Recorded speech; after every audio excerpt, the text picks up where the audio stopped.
Hello, hello. This is a Ford CVH cylinder head. Specifically, this is a North American 1.6 head. If we look at the part number, that RF doesn't mean too much, so ignore that. But what you're looking for is this. It's E1, EE, and then this is the code for Ford's cylinder heads, or at least these CVH cylinder heads. And then this is the specific casting for this specific head. So these dictate pretty much the year and the decade. First number is your decade. E is the 1980s. The digit that follows is going to be the year of that decade. So this is a 1. The 83s will say E3, and some of the 85s will even say E3. For the 90s cars, they'll say F whatever next to it. And then it'll just go on and on, etc., etc. It's not too important. Just know that everything we're talking about, even though combustion chambers will be different between some of these, I don't have one I can immediately show you. But this is the Hemi head. But as far as everything we're doing today, everything's going to be the same among all of the CVHs in regards to what we're talking about today. But just know that there are numerous versions of these heads out there. So, yeah, don't just flat out buy one because it says, fits 86 Escort 1.9. Just in 86 alone, there were 2 different heads, both of which are different than this one. And then 87, they added a third one, which is again different than this one. And then for 97 on up, they had different heads for the 2 liters, and those again are different than these. But they all share a few common things. They're all aluminum. They all fit onto the same block, so they all have the same coolant passage and oil passage pattern. They all have the same head bolt pattern. They all have the same. They're all 2-valve heads. They're all canted angle valves. You can see these ain't flat by any means. They're not like a Volkswagen liquid from the 80s. Those are flat. These fit the hemisphere combustion chamber. And all the CVHs are like that. And it's a CVH because when you flip it over like this is your valve train. Yep. So, yes, it looks like that. Single overhead cam. 2 valves per cylinder. Every valve is canted. Like I said, they're not flat. And it's pretty much everything we need to know at this point. So everything we're talking about is going to be the same amongst all the CVH engines or cylinder heads alone, unless I note otherwise. A difference will be this fuel pump bore. Not every CVH has a fuel pump bore, let alone a fuel pump. Obviously, the FI models do not have a mechanical fuel pump. As this is what that is intended for, is a mechanical fuel pump. And there's a plunger in there, and it actuates a diaphragm, and that moves fuel in and out of the pump from your lines to your carburetor, and then the rest is intake, then exhaust, etc., etc. Not too important. But what we're after is the following. So, first thing you're going to do is, well, obviously you remove this, and it's pretty easy to do. I recommend removing the head with the intake and exhaust manifold on, depending on the exhaust manifold. If you have the 4 into 2 into 1 headers, those have to come off first, and then the head can leave, and you can either leave the intake or remove it beforehand. That's totally your call.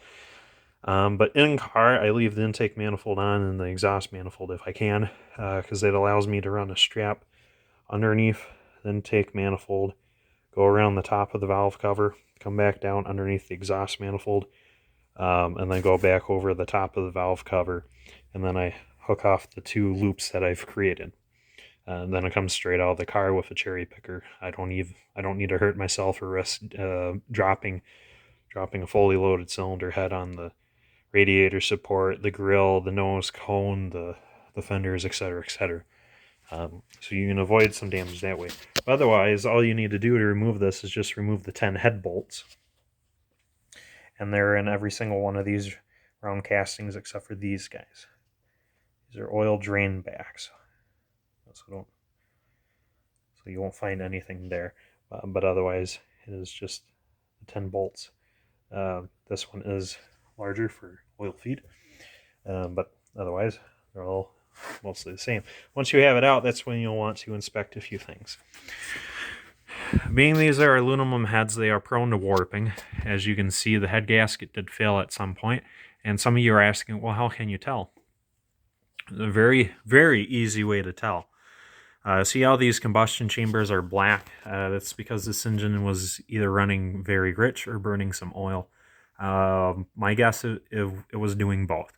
But all this carbon is a result of combustion. And when the head gasket leaks, carbon will fill the gap between the head gasket and the cylinder head and the cylinder block itself. So here you can see this black smudge here. It was not my finger that made this.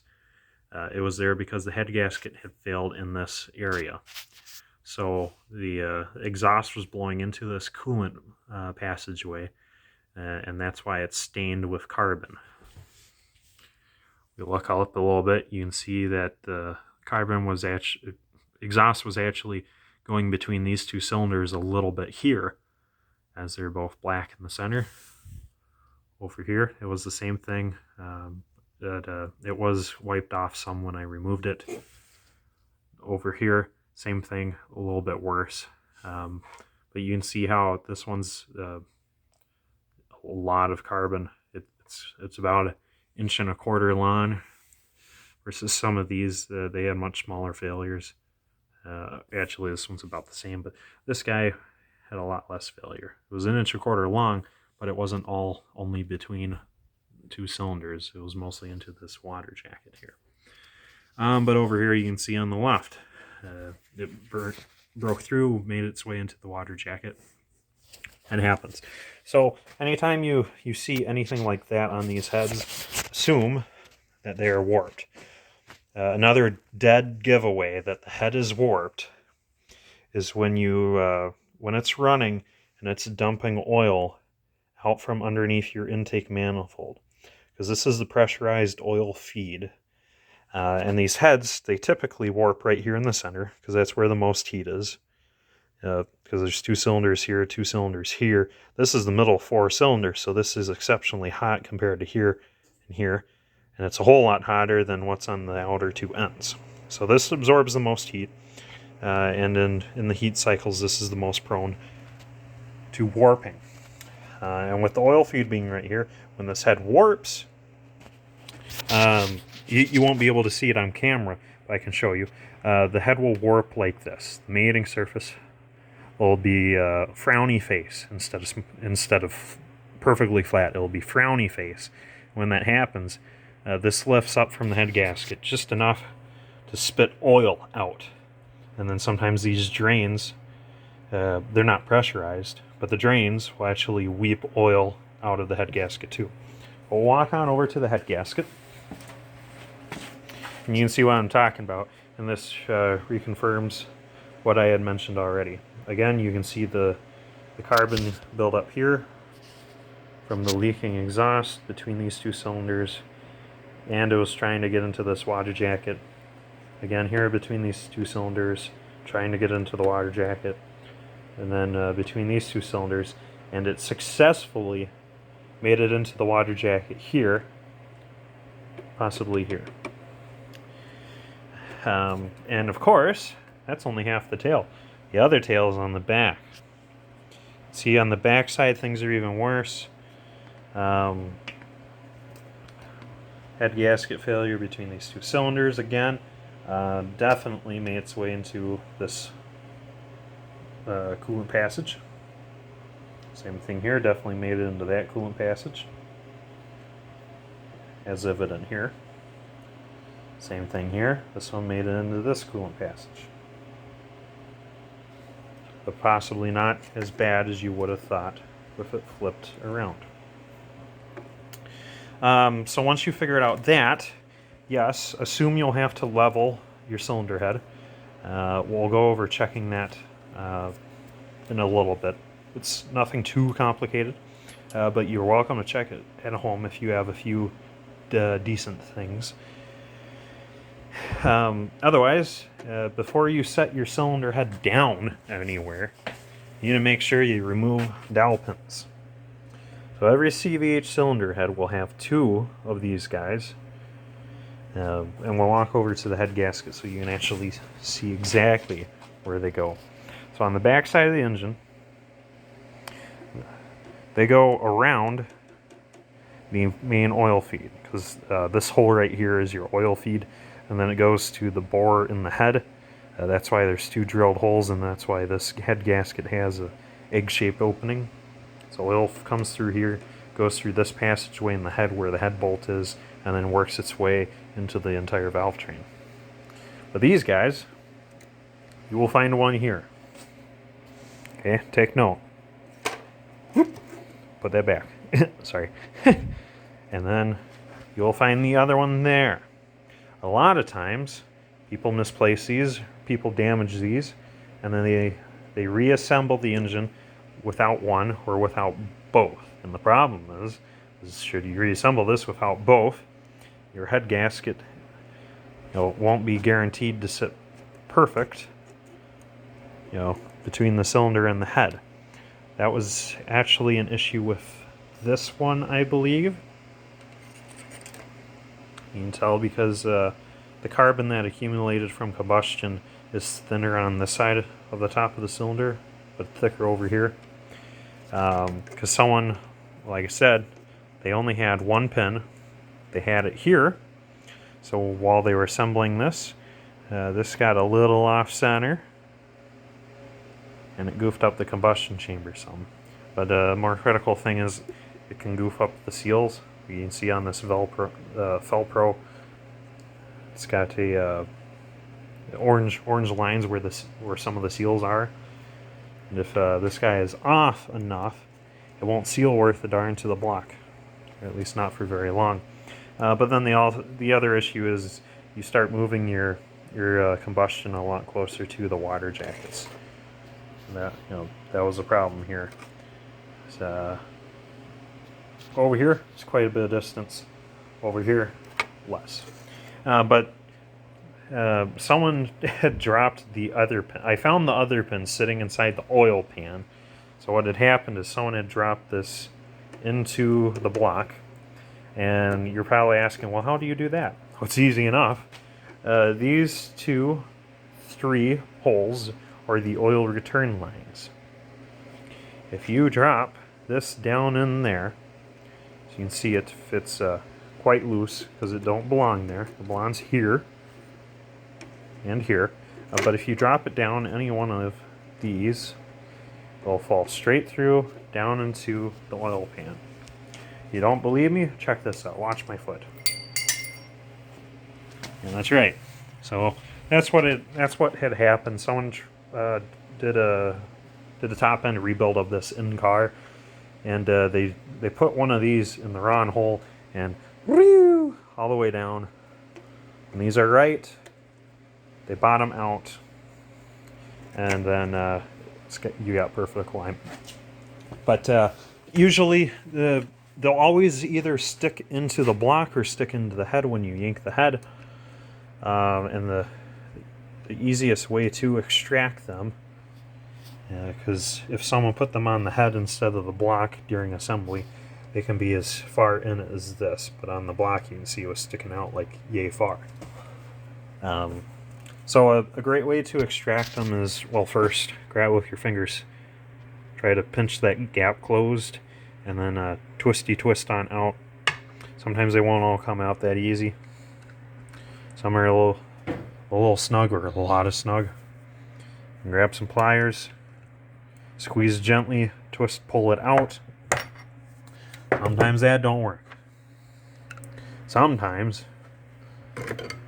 gotta resort to locking pliers. I like the locking needle nose pliers. and specifically the needle nose one, because you can grab the walls of the dowel like so, and then once it locks, you can twist it on out. But if it's really stuck, this will distort that, so be wary of that. But then, my next step is you grab the bigger vice grips. I know you don't just run up to it and pinch down hard as you can. No, you need to put something inside there if you plan on saving it. Actually, even extracting it will be a bear if you go ahead and crush it right away. But try to find a socket or a bolt that fits the diameter well. You see this 3/8 socket? It's too loose. But if I had a bolt, like a standard bolt that fit in here and was almost snug, then what you do is you grab your vice grips, get it around this dowel, pinch it good and tight, and work it back out until both your piece of hardware and your dowel pops on out. And then of course if these are totally ruined after that, dispose of them. But if there's a chance of saving them, do your best to do that. Because people lose these so dang frequently, there is a severe shortage of these. And by golly, I don't know where to find them. Are they the same? No, these guys are slightly smaller than... I happen to have some V6 Duratech heads above me, and these guys are slightly smaller than that. If I find alternatives to that, I'll jot those down in the description for you to find. So far I haven't really found anything, but CVHs and Z-Techs will for sure have these, but like I said, good luck finding new ones.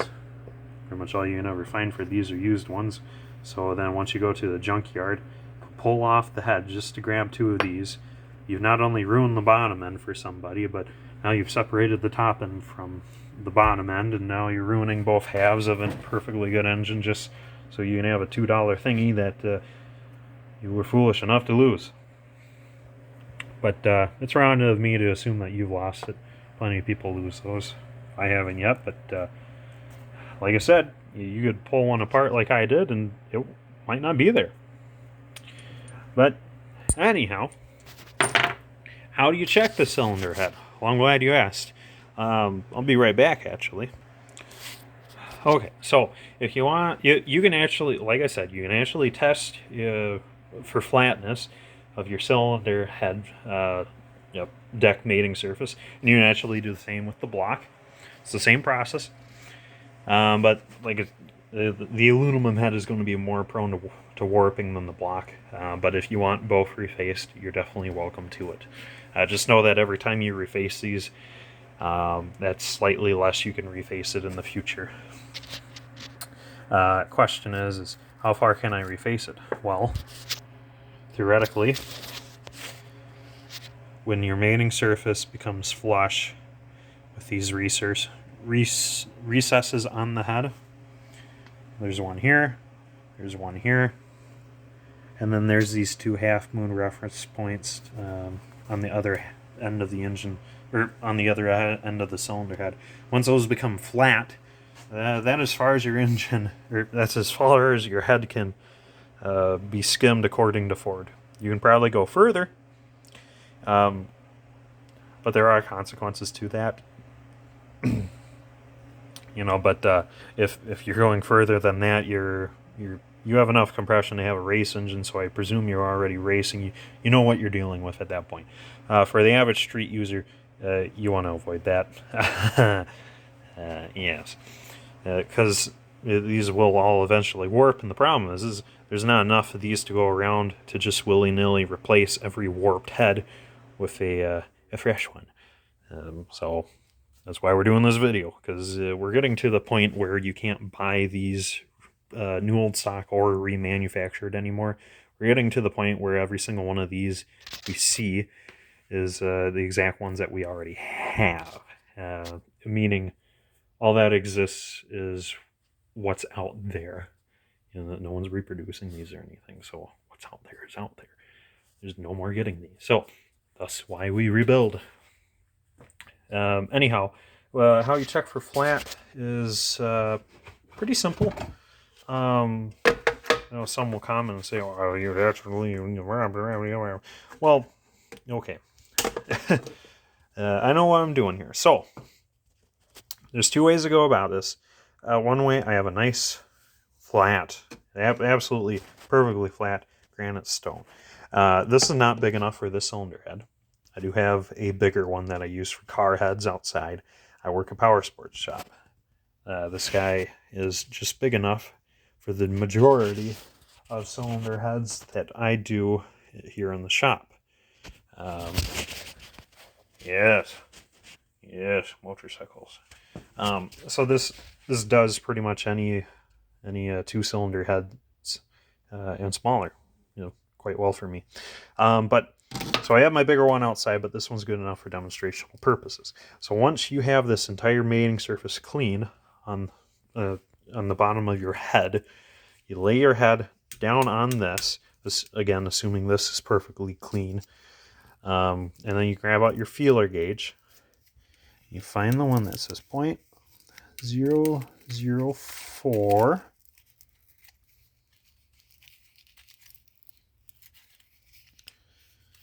0.006, 0.004. So that one is the one we want to poke around the perimeter of the head, and you'll know that it's good every time it won't go underneath the head. Every time it slips through, you definitely have warpage. Some people recommend measuring with 0.06, and you certainly can. But being that is a thicker measurement, that's going to allow for more warp versus using 4, which allows for less. The other thing you can do is, and this is going to be rather subjective, so follow my words closely. The other thing you can do, if you have a machinist straight edge, not one of these, this is just a straight edge for wood, but if you have a machinist straight edge, it's going to be absolutely perfectly true, straight, in every dimension. It won't be easily bent. But if we pretend that's what this is, and we lay it up here, what we want to be looking for is gaps of light. If I had only 2 hands, it would be easier to show you, but it's easy enough to do here. If I put this perfectly flat across, you can see light. You can see the light right underneath my nail here, and that's no bueno, because that is right between 2 cylinders. If there's light coming through there, your head is leaking there. Same thing down here, especially in the center. This is where you need to check the most. It's coming up hard on camera, but you can see light is coming through there as well. So this head is definitely warped. And just like that, we were able to check it ourselves, and now we know, okay, this definitely needs to go and visit a machine shop. Or if you didn't have any head gasket issues and you were just doing this as all precautionary, or it's burning a little oil, and you're thinking it's just the valve stem seals, so you yank the head, just do those, and while you're there, you'll lap the valves like a good person. So you just want to check warpage, and you're pretty sure it's not warped. Now we'll confirm that no, it seems fine. If we throw it back on, the head gasket won't leak, because it hasn't yet, and it shouldn't for quite a long time. But that is assuming that your coolant system is all good to go. But I'll pause the camera real quick. We'll get this out of the way.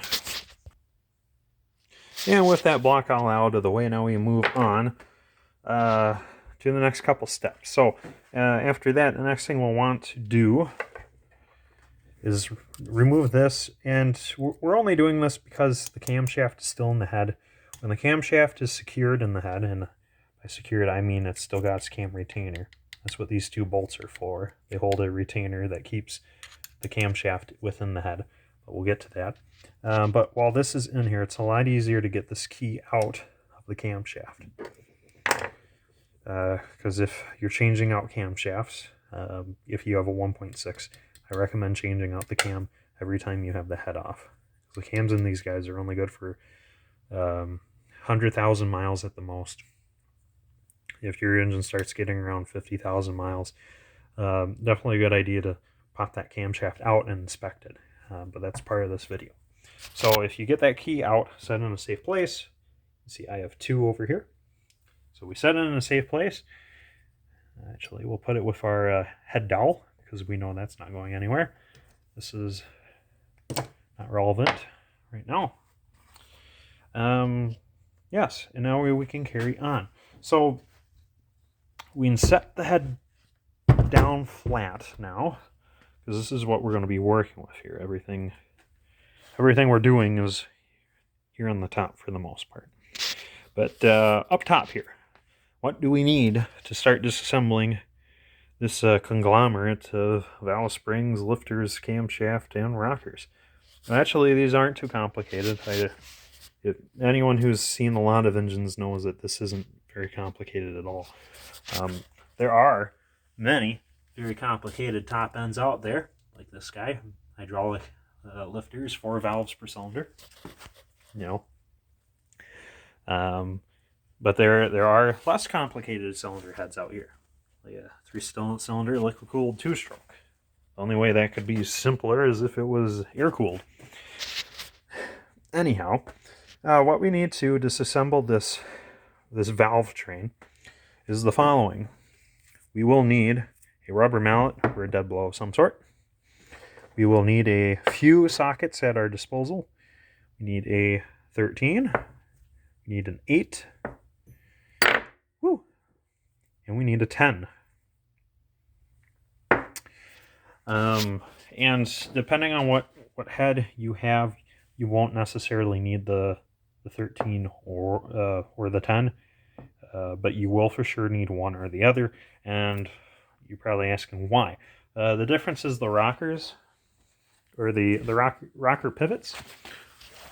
On most of the tall block engines, the 1.9s and the 1.9s and the 2.0s, they have bolts for the rocker pivots.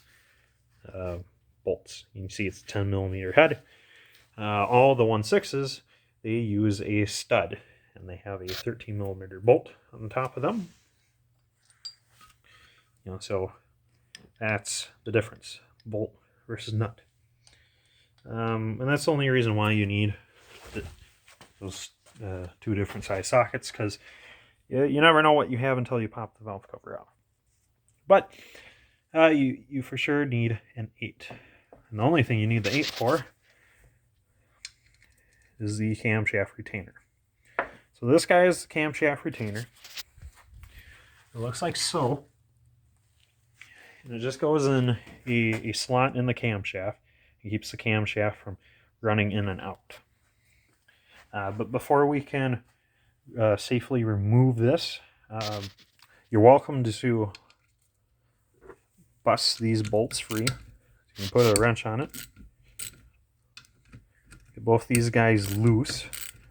Since the head is good and heavy, you can put a lot of torque on this cylinder head, and I don't think there's enough torque in the world to flip this thing over with it fully loaded sitting on a bench. Once it's empty, that's a different story. But yeah. So again, we're assuming that the distributor and the thermostat housing, the intake manifold, the exhaust manifold, and then coolant routing has all been removed, because it will be in the way. You don't need to remove every single stud if you don't want to, but you're welcome to if you want to. Trick for those is you grab two nuts that fit on them, get them on there, you jam them together, and then you grab the innermost one and lefty-loosey, and the stud will work on out. And hopefully you don't ruin the threads in the process. But what you'll also need is set of pliers like these. These will be for your valve stem seals. You'll need a wrench like this if you plan on using the Sealy CVH valve spring compressor. You will need a dental pick of some sort, and you will need a tweezers, and you will need a magnet. And I have a set of pliers just in case, and the locking pliers were more or less just for the head dowel. The screwdriver, we've already used that, but we're actually kind of done with that now.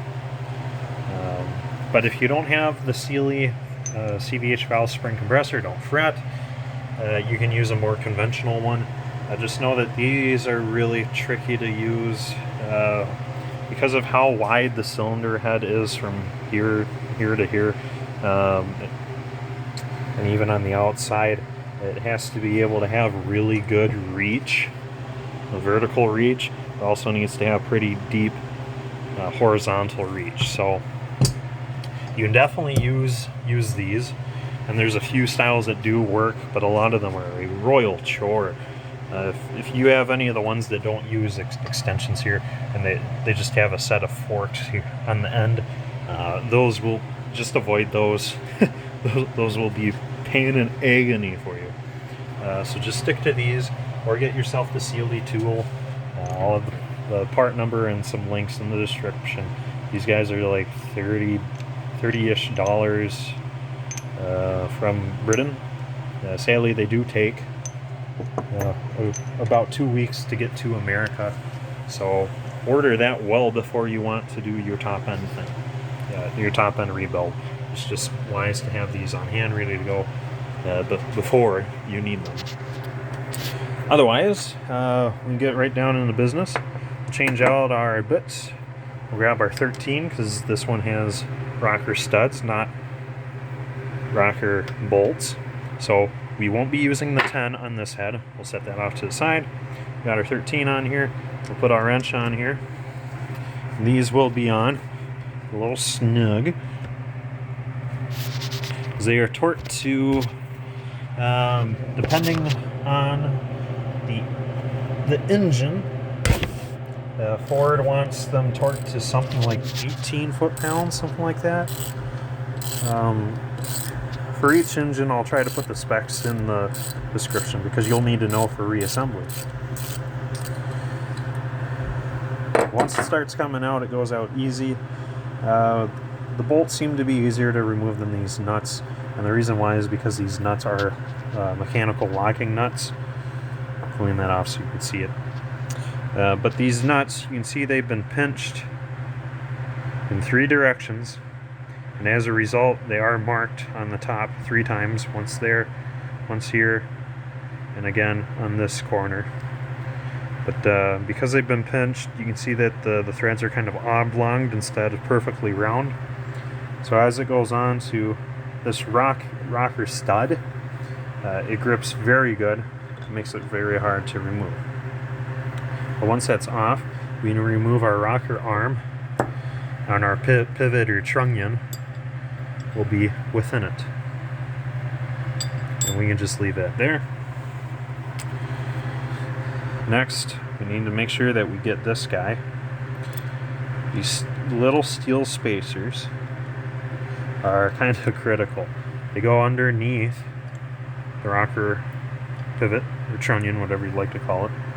And if you forego these during the reassembly, you can have some seriously loud rockers, and you don't want that if you're hauling around with friends and family.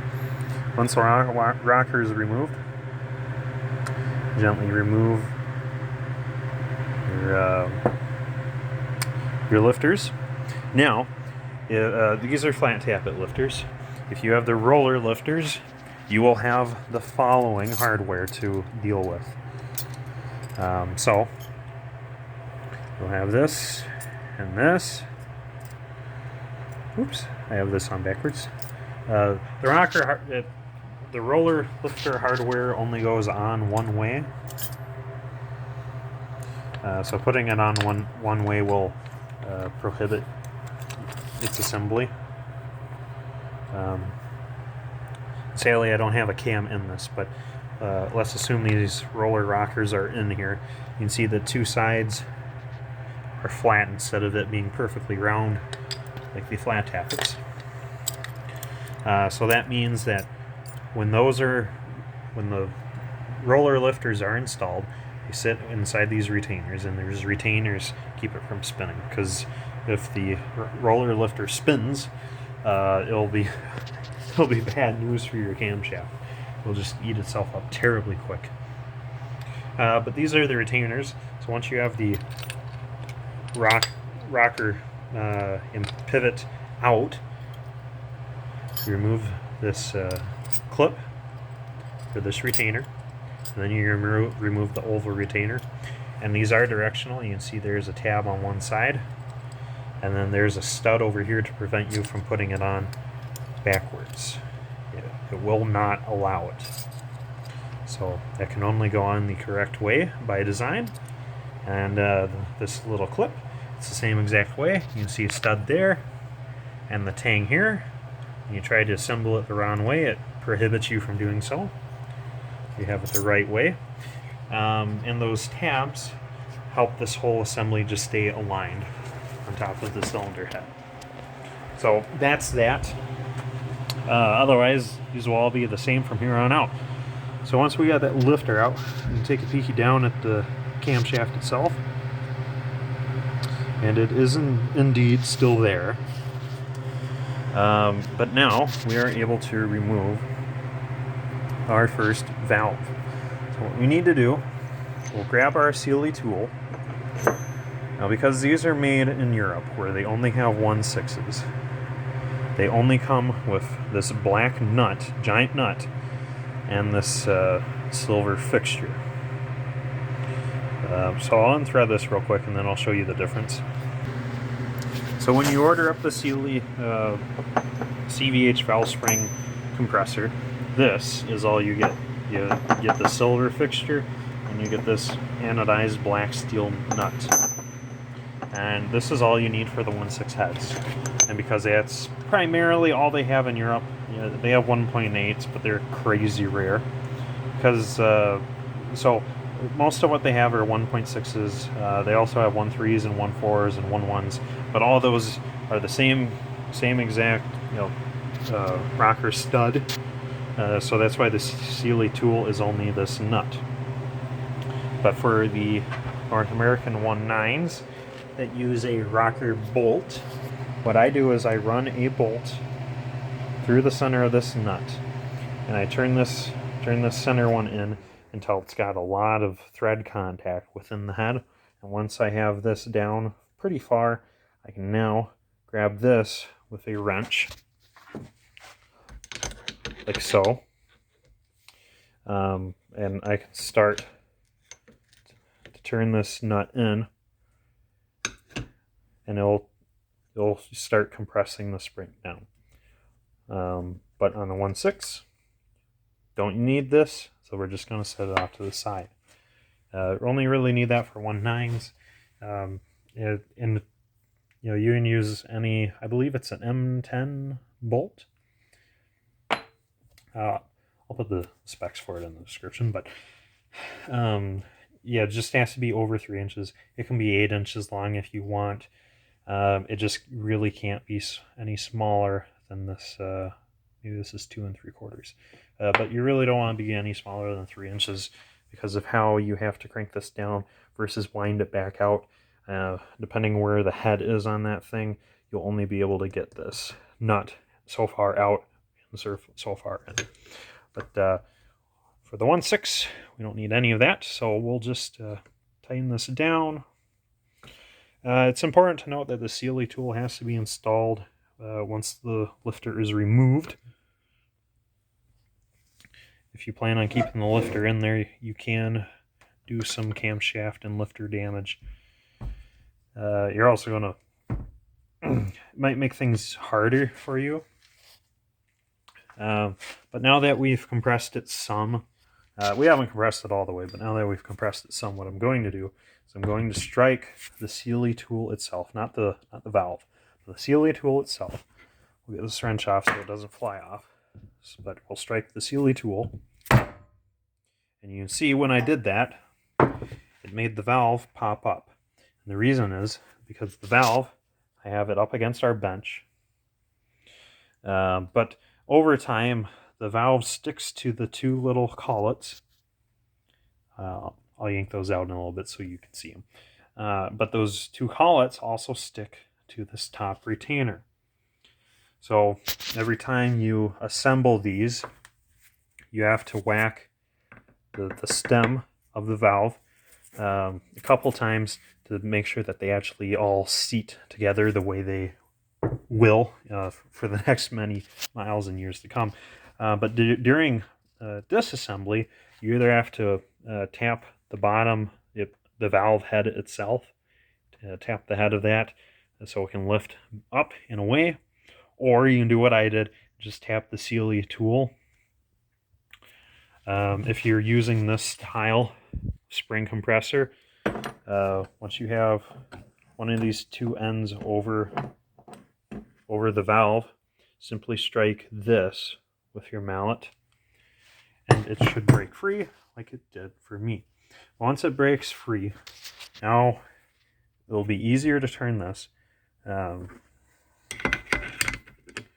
the valve will stay parked where it is. Oop. So I'll pause the video, I'll tighten this down more, and then I'll show you the collar. Okay, now with the compressor compressing the spring down most of the way, we can now see the collets that are around the top of the valve stem. And we can actually move the valve up and down a little. That ensures that the valve spring and retainer aren't grinding against the valve stem, because that will be hard on parts as we start disassembling more of this. But one common thing with these Sealy tools is because they pivot off the stock rocker nut, and they use the embossment for the lifter bore as leverage. Some of the problem is these won't always compress the springs enough. They should, and they almost always do, but sometimes they just don't. So you might be tempted to take a washer and put it underneath this end here. And you most certainly could do that. However, I don't recommend it, because as you start to tighten it down, what will happen is this washer will pivot outwards with the Sealy tool, because as you pivot the Sealy tool down, the end of it, it noses like this. So the problem is when your washer does this, you'll try chewing up the aluminum around your lifter bores. You can see that's what happened when I tried doing it. So just bear that in mind. It's tempting to do this, but in all reality, try not to. I'll just make more headaches for you. But once you have it compressed all the way, you can see that I actually have the spring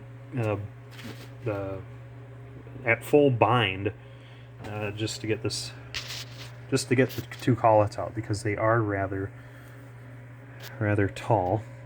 But now is where we need the dental pick.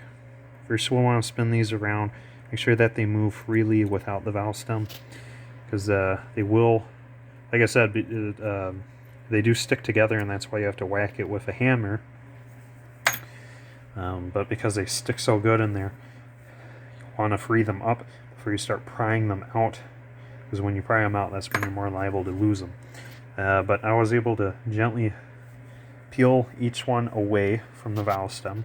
So now what I can do, I can go in with a magnet, we'll retrieve the one, and sometimes leaving the one on the magnet will help you retrieve the other. Just be aware though that when you have one on top of the magnet, it makes the magnet a little weaker. So if you're trying to do this inside the engine, avoid putting two on there. Stick to just the one, because the last thing you want is this falling down inside. You can't really see that there, but down here is a hole for the oil return. It's vertical here. It's very easy to lose one like hollets down inside that, or it can sit underneath the camshaft here in the valley of the cylinder head, and that's no bueno either. Take a hard left or right turn, that's going to roll over. It'll collide with the camshaft main journals, and it'll rip your engine a new one. If that falls into your oil pan, it's not a serious problem, but you'll have to drain out the oil, drop the pan, and then have fun finding that. You will find it, but it will suck. But now once we have that those two collets out, I am able to move that valve up and down without any resistance whatsoever. So now we can remove the Sealy tool simply by loosening this. So we'll do that. Okay, so now that I got the Sealy tool off, I can actually remove our valve spring retainer and the valve spring itself. We'll set those somewhere safe. Now the springs and retainers, and grab the collets. And the collets, they don't need to be reassembled in any particular order. These can go on any of the valves, no problem. You're not going to harm anything. But if you want to keep things nice and tidy sorted, a ice cube tray is quite handy for that kind of thing. But if you're not too concerned about them getting mixed up, you can certainly grab some other tray just to keep stuff from rolling around. Because with how big the valve train is on this guy, I mean, the entirety isn't huge, but each of the individual components are rather large. I'll flip the head over, I'll grab the valve, and then you can imagine once 8 of these valves, valve springs, retainers, and clips are all yanked out of this head, they fill up an ice cube tray crazy fast. So it becomes quite tempting to just toss all of these into a tray, and that's totally fine. In reality, the only things that you really have to have matched to the correct bores once you reassemble this is one, the lifters and camshaft, because the lifters are matched to the camshaft, assuming you're going to reuse the cam. So we will take this lifter and we will put it in this, and we'll say that is for the intake of number 1. And keeping your valves where they were will help with the lapping process when you go to put them back in. They'll lap a little quicker. But the margins of the valve, or the mating surface of the valve, I mean, will be exactly how it was. And that is good news. That'll make things go faster as well. So once we have that removed, like you saw me do, you just pull the valve on out. And now, here's where we go in for big blunt nose pliers, and we extract the valve stem seal. Now, this is the older style. The updated ones are a little different. I'll show you in a minute. But these are the oils, the older style, and they're just these simple round rubber top hats. And then underneath them is going to be a little washer or cup for the valve springs. We'll just grab that. Again, order don't matter with that, but we'll just set it there with the others. Now the valve stem seals, there are 2 different versions, like I said. There's the rubber one, and then there is the metal one. So that's this one. So what it is it's got the same top, but the rubber is actually molded in with this metal bottom. And what that means is the valve spring holds this guy down. One common problem with CVH is due to age and heat cycles, these valve stem seals get awfully hard, and at some point they stop gripping to the valve guide, and they'll actually just stick onto the valve.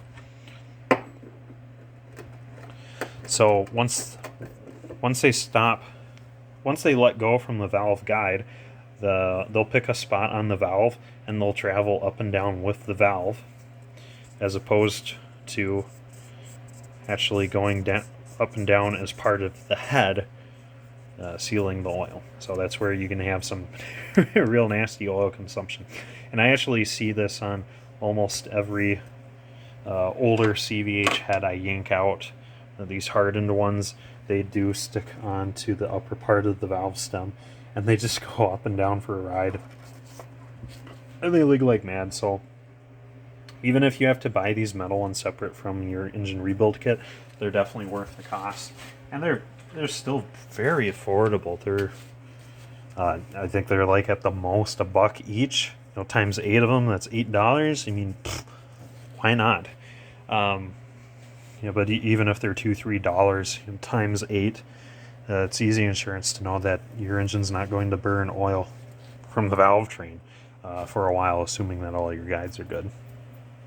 But yeah, so we successfully removed the rocker, lifter, valve, and valve springs and retainers and collets from that first intake. So I'll pause the camera. I'll do all these other ones because they're all going to be exactly the same. I'll just be sure to try to keep them in order, because the exhaust valve springs will sometimes have different pressures than the intake ones. That's a more common thing on the 1.9s, but still common enough on the 1.6s. So I'll pause the camera, I'll get rid of all these, and then we'll show you how to remove the camshaft. Alright, so just a couple minutes later for me was, well, nothing for you guys, but I did get the rest of the rockers and lifters out of the cylinder head, so now we move on to the camshaft. Before we do, I do want to mention that, because I do believe this camshaft to be rather young, and the lifters rather young. Could be wrong, but they seem to be in half decent shape as far as I can see. We'll check those out a little later, but I did sort them and number them. So over here I have all the intakes, so I marked that with I over here. Over here I have all the exhaust, mark that with E for exhaust, and then I have 1, and then 2, 3, and 4. You can see I've written that down. It's going to be handy, especially if you have to end up reusing your lifters and camshaft. Now we're ready to remove the camshaft, and all we have to do is just remove these two 8mm head bolts that we loosened earlier. Now if you have a 1.6 or smaller, your camshaft will only go out this direction. If you have a 1.9 or a 2-liter CVH, your camshaft can actually go out either direction. It can go out this way, or it can go out that way. I believe the 1.8s are the same way, but do correct me if I am wrong. So now that we have those two bolts removed, we just set those off to the side. There's really no other bolt on the engine that is like those. There's plenty of other 8mm head bolts, but not a single one has smaller washers like that are part of the bolt. But with those gone, we can go in here and remove the camshaft retainer. See, this one does have some wear to it. Not an atrocious amount, but there is some there. When you get new ones of these, that's great. Do it. Otherwise, if you can't, that's typical. We do struggle to find those when you're not buying a whole new camshaft kit from like Kent, where you get the camshaft and all the springs, and you get the new retainer to go with it. But like I said, this being a 1.6 cam, it will have to go away from the oil seal for us to extract it, and then we'll remove the oil seal. If this was a 1.9, we yank this out and it'll pop out the oil seal. But what I will do real quick is we'll give it a couple gentle taps, and you should see this cam pop out that oil seal.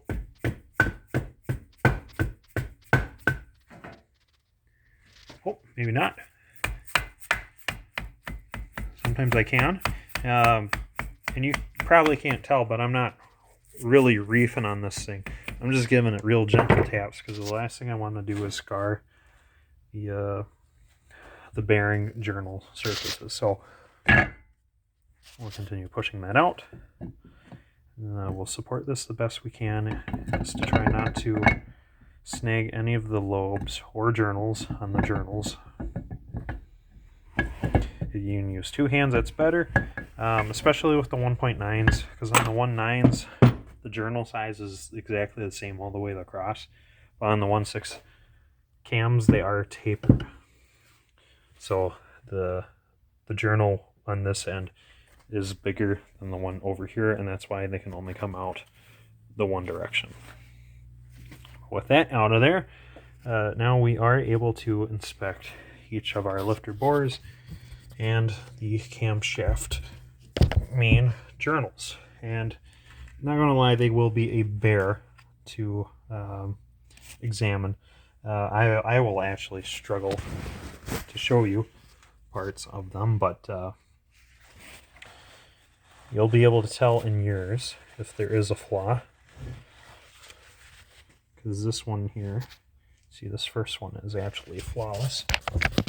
With the cam removed, you can actually tip this guy up on end. We can see inside of it. Now this outer one is just a place for the distributor O-ring to seal against, so that's not what we're going to be looking for. But what we're going to be looking at is going to be the journals all the way down there. You can see this first one right around those 2 holes. There is a little bit of scoring, but that isn't very much. It's not too concerning. The next one down, as you can see, I moved the light over the lifter bores, so it actually lights up some of these journals, and then you can see them 2 at a time.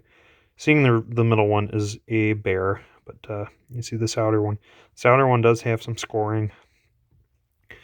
I can address that one, but this one here is perfectly acceptable, aside from a light scrape there. But we'll dress that all up, and it'll be good to go again. And you can also inspect all the lifter bores. If I hold the light in through the end of the camshaft, or through the end of the cylinder head, you can actually inspect each of these bores quite nicely, assuming your head is clean. When they're clean like this, oh boy, the light goes everywhere. You can see nice reflections on all of the bores and journals. So all these lifter bores are just going to be perfect for me. You'll know when they're toast. And the dead tail for that is when you pull out these lifters and they fight you bad. Because over time, as these wear, they start life perfectly flat on the end. I take that back. They start life with a gentle smiley face, and as they wear, they become perfectly flat, and then they become concaved. They have a frowny face to them. When you put them up in the light, you can see this one's darn near perfectly flat. But if we were to grab a worn one like this one, you not only feel it's dished, but you can see it in the light. It is definitely cupped. There you can see how it makes a rim. As we hold it out away from us, you can see the light gather in the valley, and it looks like it's dished like the center of a valve. This one's even trying to mushroom on the edges. Because as it dishes, the metal that compresses it has to go somewhere. Well, it goes out because it's not surrounded by the lifter bore all the time. So as it goes out, it will eventually refuse to come out of the lifter bore. So what you have to do is pull it up as far as you can, gently as far as you can. Then try to extract the camshaft. And if you extract the camshaft, then you can tap the lifters down, and they will drop down far enough to evacuate themselves. It'll be tricky, but you can do that. Otherwise, worst case scenario, you can disassemble the tops of these guys, and you can put in an internal bearing puller, and I'll go inside these guys. Give that a couple of yanks with your slide hammer, and these will come out. Problem is if they score up the lifter bores too bad, then you have to put in bronze inserts or something creative like that. And the camshaft is the same way. If these journals get really bad, you can put in bearing inserts. If you want to, you can put in roller bearings, but that's going to be custom. Or online, you might be able to find oversized camshafts. They used to make oversized camshaft for these heads, just because journals don't live forever. So what happens when these get wiped out? You take it to a machine shop and they get line bored, line honed, much like cylinders in the block itself. And then it just accepts a camshaft that's slightly bigger around, like it would an oversized piston. But it's pretty much everything on the disassembly side. So we'll stop the video, and then the next one will be reassembly and a lot of cleaning, a little bit of inspection, but we'll see you there.